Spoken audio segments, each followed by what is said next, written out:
Gentian Myrta, administratori i Vaçarrit, është ndëruar në një ndër emrat më famkeq të korrupsionit në zonat periferike të Tiranës. Ai akuzohet për tjetërsimin e qindra hektarëve tokë publike dhe private në Vaçar përmes falsifikimit të dokumenteve dhe bashkëpunimit me zyrtar të korruptuar në kadastër, por aferat nuk mbarojnë këtu.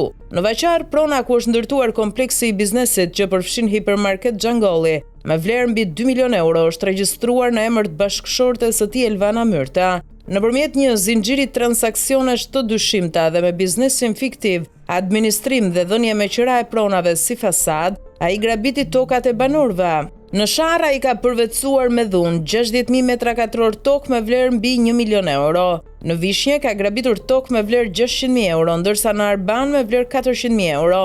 Në Prush, Gentian Myrta mori tokë sipas ligjit 7501, të cilën e zgjeroni legalisht në një zonë të mbrojtur, duke ndërtuar një mur luksoz prej guri, vlera e cilit shkon mbi 500.000 euro.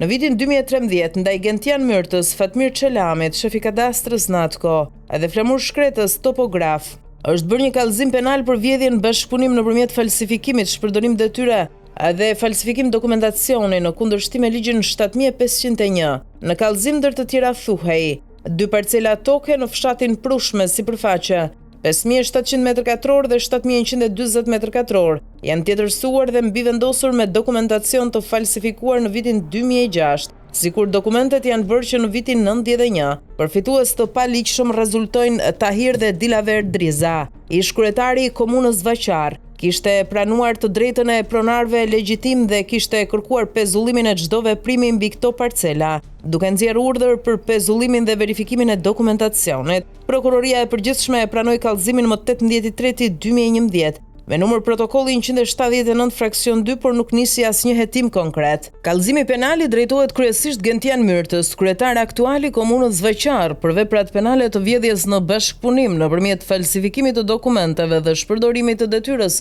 lidhur me tjetërsimin dhe mbivendosjen e 2 parcelave toke në fshatin Prush, me sipërfaqe 5.700 m2 dhe 7.120 m2 pronë e familjes Driza. Gentian Myrta akuzohet konkretisht se ka anashkaluar dhe shpërfillur qëllimisht kërkesat dhe ankesat e pronarëve të ligjshëm të tokës, duke penguar zbatimin e ligjit. Në vend që të ndërmerrte veprimet e duhura ligjore, ka bërë deklarime që e shmangin përgjegjësinë e komunës, duke orientuar padrejtësisht çështjen drejt zyrës rajonale të verifikimit të tokave. Është bërë palë me personat që kanë kryer falsifikimin e dokumenteve, duke favorizuar përfitimin e padrejtë pronësisë nga Tahir dhe Dilaver Driza. Akuza ndaj tij mbështetet në kodin penal për veprat vjedhje duke shpërdoruar detyrën neni 135, falsifikim dokumentesh nenet 186-188, shpërdorim detyre neni 248, pushtim dhe shpërdorim i tokës nenet 199 dhe 200.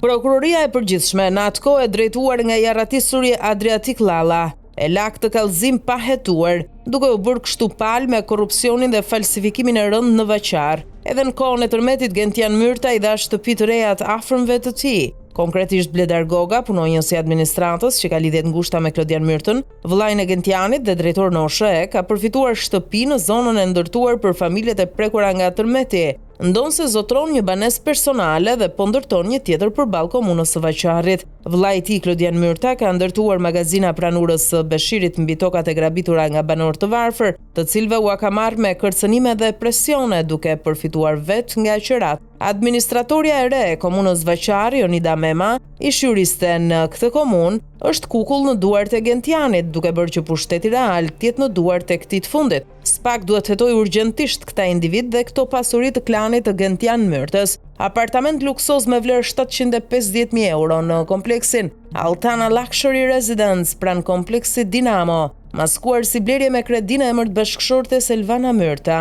Investime në një resort luksoz në Hamallaj, ku Gentian Myrta ka përfituar disa objekte dhe vila, duke përdorur bashkëshorten Elvana Myrta dhe kunatin, i arrestuar për trafik droga. Pasurit marramëndse të padrinos së Vaçarrit, Gentian Myrta, janë maskuar tek të afërmit e tij, në veçanti tek bashkëshortja dhe kunati. Ky i fundit, sipas burimeve, është një trafikant narkotikësh i arrestuar dhe i ndaluar në disa shtete. Grabitjet e pamëshirshme që u janë bërë banorëve të Vaçarrit, Arbanës, Allgjatës, Sharrës dhe Prushit fshihen te klani i tij, për cilin do të flasim në vijim me emra konkret.